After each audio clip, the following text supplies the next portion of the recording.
మీరు అంటే సినిమా ఇండస్ట్రీలో ఆల్మోస్ట్ 60 ఏళ్ళు కదా సార్? 6 దశాబ్దాలు. అదే 5 దశాబ్దాలు దాటి 6వ దశాబ్దానికి దగ్గరలో ఉన్నారు. ఆల్మోస్ట్ 55 ఇయర్స్ కదండి జర్నీ? 50 ఏళ్ళ జర్నీ. సో మీరు అంటే మొదట్లో సినిమా ఇండస్ట్రీకి రాకముందు నాటకాలు ఆడేవారు కదండి, నాటకాలు. సో నాటకాల మీద అంటే మీకు ఒక ప్యాషన్ కలగడానికి, ఆడాలి నాటకాల్లో యాక్ట్ చేయాలి అని అనిపించడానికి ప్రేరణ ఏదైనా ఉందండి అప్పట్లో? ప్రేరణ అంటే యాక్చువల్గా ఏమైందంటే నాకు చిన్నప్పటి నుంచి కూడా బిజినెస్ మ్యాన్ అవ్వాలనేది నా కోరిక అండి. మొదటి నుంచి కూడా అంటే మా కజిన్స్, మా ఫాదర్ బ్రదర్సు, లేకపోతే మా మేనమామలు వీళ్ళందరూ కూడా బిజినెస్లో ఉన్నారు. అందుకని చిన్నప్పటి నుంచి నేను ఒక బిజినెస్ మ్యాన్ అవ్వాలనేది నా కోరిక. దాని మూలంగా చదువు సరిగ్గా వంట పట్ల ఎస్ఎల్సి, ఆ రోజుల్లో ఎస్ఎస్ఎల్సి అని ఉండేది, అది ఫెయిల్ అయ్యాను. తర్వాత ఇంటర్మీడియట్ 2 సార్లు ఫెయిల్ అయ్యాను. ఇక లాభం లేదు మనకి, ఇది వంట పట్టదు ఇది అంటే కాన్సన్ట్రేషన్ చేయలేకపోతున్నా. చాలా శ్రద్ధగానే చదివేవాడిని, గుర్తుండవు అట్లా ఏదైనా కానీ ఇక మొత్తం అది మానేసాం. ఇక ఉద్యోగం చేద్దామంటేనేమో డిగ్రీ లేదు, వ్యాపారం చేద్దామంటేనేమో అప్పటికి మా ఇంట్లో 2 ఆడపిల్లలకి పెళ్ళిళ్ళు అయ్యేటప్పటికి ఫైనాన్స్గా డబ్బులు లేకుండా అయిపోయినాయి. ఆ టైంలో చెన్నైలో ఆంధ్ర క్లబ్ అని ఉంది. ఆంధ్ర క్లబ్లో నాటకాల పోటీలు పెట్టారు.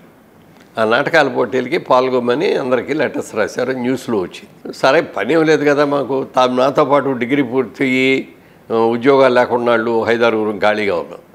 సరదాగా మనమే ఒక నాటకం వేయచ్చు కదా. అంతకుముందు ఎప్పుడు మేము నాటకాలు కూడా వేయలే, మాకు అసలు తెలియదు అది అని ఒక ప్లేలెట్ పోలీస్ అని ఒక నాటిక తయారు చేశాం. దాంట్లో ఆ పోలీస్ క్యారెక్టర్, మెయిన్ క్యారెక్టర్ నేను చేశాను. అంటే నా దేశంలో అన్నగారు ఎన్టీఆర్ గారు, ఇందులో మీరు. ఓకే. సో అది చేసి రిహార్సల్ చేసాం. స్కూటీ చూడటానికి వచ్చారు జడ్జెస్. కేవీఎస్ శర్మ గారు అని ఉండేవారు, ఇదివరకు యాక్టర్, సీనియర్ మోస్ట్ యాక్టర్. ఆయన కలిసి వచ్చారు. వచ్చి చూసారు, వేసి చూపించాం. మేము చూసిన తర్వాత ఏమండి ఎలా ఉంది మరి సెలెక్ట్ చేస్తారా అన్నాం. అంటే ఒక నవ్వి చేయట్లేదు, ఇది సబ్జెక్టు బాగుంది కానీ మీరెవరు పెర్ఫార్మెన్స్ బాగాలేదు అని చెప్పి సెలెక్ట్ చేయాలి. డిసప్పాయింట్ అయ్యాం ఆటోమేటిక్ కదా. అప్పుడు డైరెక్టర్ రామినేడి గారును చటర్జీ గారని వాళ్ళు ఇది కండక్ట్ చేసేవారు అన్నమాట. వాళ్ళు మాకు లెటర్ రాశారు. వాళ్ళిద్దరిది మా ఊరే, ఎరువుడి దగ్గర చాటపర్రు అని మాది. మేమందరం ఒక విలేజ్. చాటమర్రు సార్? చాటపర్రు అండి. చాటపర్రు. విజయబాపిరెడ్డి గారు మేమందరం కూడా అక్కడి నుంచి వచ్చిన వాళ్ళమే. ఓకే. విజయబాపిరెడ్డి గారిది మీ ఊరే సార్? సరే ఆయన ఏం చేశారంటే, మేము మీ నాటకం సెలెక్ట్ చేయలేదని మీరు డిసప్పాయింట్ అవ్వద్దు, మీకు వీలైతే రండి ఇక్కడ చూద్దరు కానీ మేము నాటకాలు ఎలాంటివి సెలెక్ట్ చేసాము అని. సరదాగా పని లేదు, వెళ్దామంటే వెళ్దామని అందరం అనుకున్నాం. వెళ్ళి చూసాం. ఆ వారం రోజులు జరిగినాయి పోటీలు. ఆ వారం రోజుల్లో వాళ్ళు చేసిన నాటకాలు చూస్తే, వాళ్ళ పెర్ఫార్మెన్స్ చూస్తే అబ్బా అనిపించింది అనమాట. వాళ్ళతో పోల్చుకుంటే మేము నథింగ్, అంత బాగా చేశారు వాళ్ళు. అప్పుడు దాని మీద ఒక ఇంట్రెస్ట్. ఇంకా ఉద్యోగం ఇది లేదు కదా, అప్పటికి వ్యాపారం లేదు, ఉద్యోగం లేదు. అందుకని మెల్లగా నాటకాలు మొదలుపెట్టాం. ఆ నాటకాలు మొదలుపెట్టిన టైంలో ఒక ఆఫర్ వచ్చింది నాకు.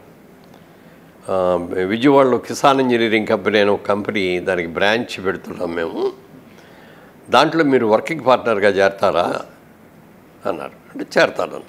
నెలకు 100 రూపాయలు జీతం, 15 పైసలు లాభంలో వాటా. మంచి ఆఫర్ అండి.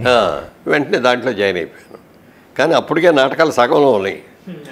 అందుకని మళ్ళీ పెద్దాళ్ళకి ఎవరికి తెలియకూడదని పగలంతా షాపులో కూర్చునేవాడిని.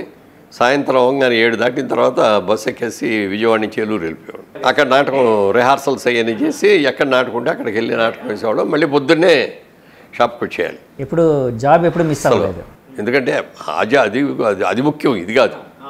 సో దాన్ని పర్ఫెక్ట్గా మెయింటైన్ చేస్తూ ఇది కూడా చేసాం అనమాట.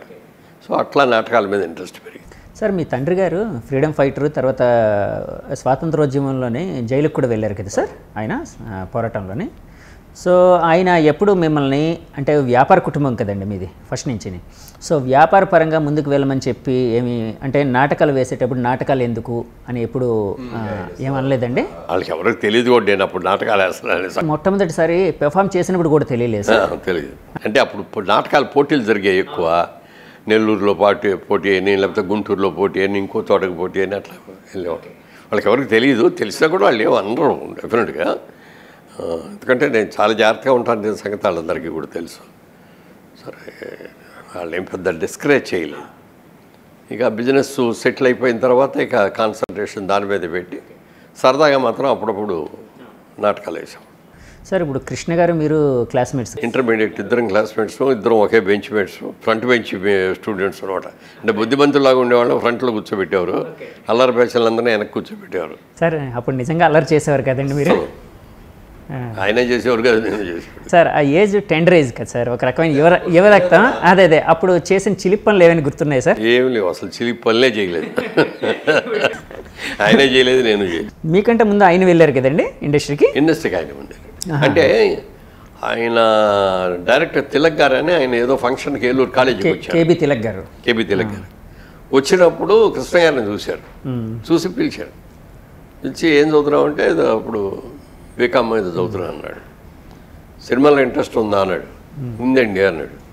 సరే అయితే నా అడ్రస్ ఇస్తాను తీసుకో, నేను ఇప్పుడు తీయట్లేదు కానీ సినిమా తీసేటప్పుడు పిలుస్తాను, అప్పుడు వద్దు కానీ అన్నాడు. తర్వాత పిలుపు రాలేదు, ఈయన వెళ్ళిపోయాడు.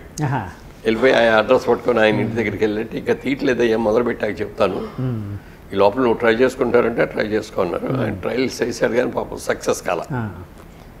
3 ఏళ్ళు అంత ఉన్నాడు కృష్ణ గారు. 3 ఏళ్ళు ఉన్నారండి చెన్నైలో. 3 ఏళ్ళు ఉండి సక్సెస్ అవ్వాల. ఇక వద్దులే మనకేని బురిపాలెం తెనాల దగ్గర అక్కడికి వెళ్ళిపోయాడు. అక్కడికి వెళ్ళిపోయిన తర్వాత మ్యారేజ్ జరిగింది. మ్యారేజ్ జరిగిన ఒక నెలకో 3 నెలల లోపలే ఆదురు సుబ్బారావు గారి సినిమాకి సెలక్షన్స్కి పిలిచారు ఇంటర్వ్యూకి. తేనె మనసులు కదండి, తేనె మనసులకి. దాంట్లో ఈయన సెలెక్ట్ అయ్యాడు. అప్పటి నుంచి ఇక సెటిల్ అయిపోయాడు అక్కడ. సార్ ఇప్పుడు కృష్ణ గారిది బుర్రపాలెం, మీది ఇక్కడ ఏలూరు దగ్గర. ఇద్దరు ఎలా కలిసి చదువుకున్నారు? వాళ్ళ నాన్నగారు వాళ్ళకి ఏలూరు దగ్గరలో తోటలు ఉండి కృష్ణ గారి ఫాదర్కి అక్కడ ఉండేవారు వాళ్ళ ఫాదరు వీళ్ళందరూ. అందుకని ఏలూరు దగ్గర అని చెప్పి ఆయన ఏలూరులో జాయిన్ అయ్యారు. ఇద్దరు ఇంటర్ కూడా ఇద్దరు ఫెయిల్ అయ్యాం. అప్పుడు ఇంటర్మీడియట్ లాస్ట్ బ్యాచ్ మాది. దాని తర్వాత ప్రీ యూనివర్సిటీ అని ఉండేది.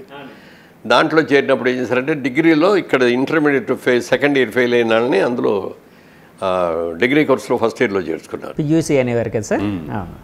సో అట్లా ఆయన డిగ్రీ పూర్తి చేశాడు. ఇక నాకు వద్దులే, మనం బిజినెస్ మీద కాన్సెప్ట్. మీరు జీవిత పాఠాలు నేర్చుకున్నారు వ్యాపారంలోనే, అంతే కదా సార్. ఇప్పుడు 10 మందితో ఇంటరాక్షన్ అవ్వడం వలన ఎక్కువ నేర్చుకునే అవకాశం ఉంటుంది కదండి సార్. ఇప్పుడు కృష్ణ గారు మీరు ఇంటర్లో క్లాస్ బెంచ్ మేట్స్, బాగా క్లోజ్ ఫ్రెండ్స్. మరి ఆయన ఇండస్ట్రీకి వెళ్ళినప్పుడు మిమ్మల్ని రమ్మని ఏమైనా అన్నారా? అనలేదు సార్? ఏం లేదు, కానీ నేను అప్పుడు మా బిజినెస్ పనుల మీద మేము కోయంబత్తూరు వెళ్ళాల్సి వస్తూ ఉండేది. కోయంబత్తూరు వెళ్ళి తిరిగి వచ్చేటప్పుడు మెడ్రాస్లో ఆగి ఈయన చూసి ఈయన కలిసి అప్పుడు నాటకాలు రిహార్సల్స్ అవి చేస్తూ ఉండేవారు. ఈయన సోమన్ బాబు గారు ఇంకా కొంతమంది కలిసి చేసేవారు. అక్కడికి వెళ్ళి అప్పుడప్పుడు అట్లా చూసేసి వెళ్ళిపోతూ ఉండేవాడు తప్ప అంతకంటే ఇంట్రాక్షన్ ఉండేది కాదు. తర్వాత తేనె మనసుల్లో సెలెక్ట్ అయిన తర్వాత కలవటం, తర్వాత సినిమా రిలీజ్కి వచ్చారు అప్పుడు వాళ్ళు, అప్పుడు కలవటం, అట్లా తర్వాత ఎప్పుడు విజయవాడ వచ్చినా కలుసుకుంటూ ఉండేవాడు. నేను మెడ్రాస్ వెళ్తే నేను వెళ్ళి కలిసేవాడు. అంటే ఆయన అంటే సినిమా పరిశ్రమలో కష్ట నష్టాలు చాలా ఉంటాయి కదండి, పోనీ అవి చెప్పడం అట్లాంటివి ఏం జరిగేవండి? అసలు అంటే నాకు ఇంట్రెస్ట్ లేదని సంగతి తెలుసు ఆయనకి. సార్ సడన్గా మీరు అంటే వ్యాపారంలో బిజీగా ఉండేవారు, ఎట్ ద సేమ్ టైం నాటకాలు అంటే మీ ప్యాషన్ ఏదైతే ఉందో దాన్ని కూడా తీర్చుకునేవారు, అంటే మీ కళారంగంలో కూడా ఉండేవారు. ఎలా ఇండస్ట్రీలోకి ఎంటర్ అయ్యారు సార్? ఒకసారి సోమన్ బాబు గారు ఏదో అవుట్డోర్ షూటింగ్ విజయవాడ వచ్చారు. విజయవాడ వచ్చినప్పుడు ఆయనకి నాకు ఒక కామన్ ఫ్రెండ్ ఉన్నాడు. ఆయన అన్నాడు, ఇట్లా సోమన్ బాబు గారు వచ్చారు ఊళ్ళోకి, హోటల్లో ఉన్నారు, నేను అక్కడికి వెళ్తాను, కలవడానికి వెళ్తాను, నువ్వు వస్తావా అన్నాడు. రమ్మంటే వస్తానే ఉంది, సినిమా యాక్టర్ని చూసి కాసేపు అందులో ఆయన బాగుంటారు కదా, వెళ్దాం అంటే వెళ్ళాం. వెళ్ళిన తర్వాత కూర్చున్నా, పరిచయం చేశాడు, మాటలు అవి జరుగుతున్నాయి, సరదా కబుర్లు చెప్పుకున్నాం, మధ్యలో టీలు తాగాం. ఆయన ఇంకా చూస్తాను సోమన్ బాబు గారు. ఏంటి సార్ అన్న, మీరు సినిమాల్లోకి ఎందుకు ట్రై చేయలేదు అన్నాడు. నాకు ఇంట్రెస్ట్ లేదండి, నాకు బిజినెస్ ఇంట్రెస్ట్, అందుకని నేను బిజినెస్లో ఉన్నాను అందుకని అన్నాడు. లేదంటే మీరు సూట్ అవుతారు సినిమాలకి, ట్రై చేయండి మీరు అన్నాడు. నాకు ఇంట్రెస్ట్ లేదులేండి, వద్దు అన్న. ఆ తర్వాత మళ్ళీ ఆయన ఇప్పుడు క్రాంతి కుమార్ గారు మా క్లాస్మేట్, ఆయన కూడా క్రాంతి కుమార్ క్లాస్మేటు, రాజమౌళి గారు మా క్లాస్మేటు, రాజమౌళి గారు నాన్నగారు, రాజమౌళి గారు కాదు, రాజమౌళి గారు నాన్నగారు ప్రసాద్ గారు, విజయ్ దీనేంద్ర ప్రసాద్, ఆయన కూడా మా క్లాస్మేటే. సో వీళ్ళందరూ ఉండి వాళ్ళు అప్పుడు శారద అనే సినిమా తీసినప్పుడు కృష్ణ గారు శారద యాక్ట్ చేశారు, రాజమండ్రిలో షూటింగ్. మేము విజయవాడ నుంచి శనాద్వారాలు వస్తే అక్కడికి వెళ్ళేవాళ్ళం అనమాట. వెళ్ళి ఆడుతూ అందరూ సరదాగా గడిపి ఇది చేసాం. అప్పుడు కూడా ఆయన అనేవాడు, రండి మురళీమోహన్ గారు, అప్పుడు రాజబాబు కదా, రండి రాజబాబు గారు బాగుంటుంది ఇదే నేనే ఉన్నాను. వదిలేనా అనుకోకుండా వీళ్ళే ప్రశ్నలు ఇచ్చారు మళ్ళీ. హనుమాన్ ప్రసాద్ గారును క్రాంతి కుమార్ గారు తీసుకెళ్ళి మెడ్రాస్ తీసుకెళ్ళి ఫోటోలు ఇచ్చారు. మా నెక్స్ట్ పిక్చర్ చేద్దుగా నువ్వు అది ఇది అని. అయ్యి అనుకోకుండా అట్లూరు పూర్ణచంద్రరావు గారు చూసి ఆయన వెంటనే సెలెక్ట్ చేశారు. ఆయన సెలెక్ట్ చేసి డైరెక్ట్గా హీరో అన్నారు. ఒక విధంగానే ఆశ్చర్యం, ఎవరన్నా ఇస్తే చిన్న క్యారెక్టర్ ఇస్తారు, సెకండ్ హీరో ఇస్తారు, కానీ డైరెక్ట్గా హీరో ఇస్తారు అని అనుకున్నాను. అన్న తర్వాత మీకు వచ్చిన హీరో ఛాన్స్ ఒకరిని విలన్ చేసిందంట కదండి. అంటే ముందు గిరిబాబు గారిని హీరోగా సెలెక్ట్ చేసుకున్నారు, చేసుకున్నాక విలన్ కోసం వెతుకుతున్నారు. ఈ టైంలో నన్ను చూశారు, నన్ను చూసి నేను హీరోకి బాగుంటాను, ఆయన విలన్ బాగుంటుంది అని అనుకొని ఆయన అడిగారు. అంటే ముందు మీరు హీరోని సెలెక్ట్ చేసాం, మరి ఈయన వచ్చిన మురళీమోహన్ గారు వచ్చారు కదా, ఈయన హీరోగా బాగుంటుంది అనుకుంటా, మీకు అభ్యంతరం అయిపోతే విలన్ వేస్తారా అంటే నాకు వేస్తానండి, అభ్యంతరం లేదండి. అలా కలిసిపోయి. సో ఫస్ట్ సినిమా జగమేమాయ కదండి. జగమేమాయ సార్, అది సక్సెస్ఫుల్ సినిమా సార్ అప్పుడు? అంటే పెద్ద హిట్ అంటానికి లేదు, కానీ ఆ రోజుల్లో 6 వీక్స్ అంత